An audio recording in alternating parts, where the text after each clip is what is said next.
In the history of civil rights, few places are as iconic as the Edmund Pettus Bridge. It was here 50 years ago that a few hundred so-called foot soldiers, led by Dr. Martin Luther King Jr., marched for voting rights and were met with clubs and tear gas. That day became known as Bloody Sunday, but it led to the Voting Rights Act of 1965, giving African Americans the power to cast their ballots for the first time in U.S. history. Your vote matters.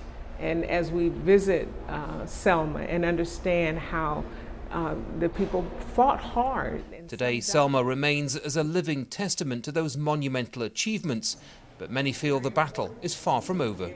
It's painful to realize that racism is still alive, and so many people spend time still trying to keep people of color from voting, and strategies that they're doing to make that happen is disheartening.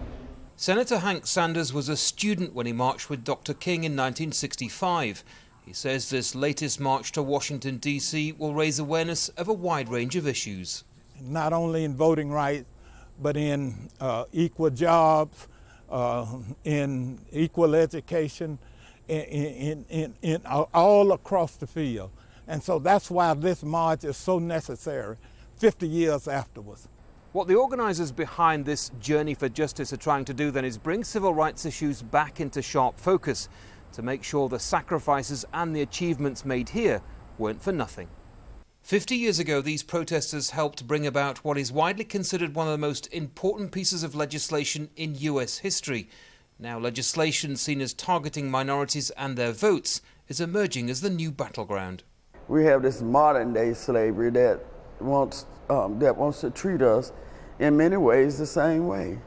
That's not what I thought would be happening in 2014, 15, 16, or 17.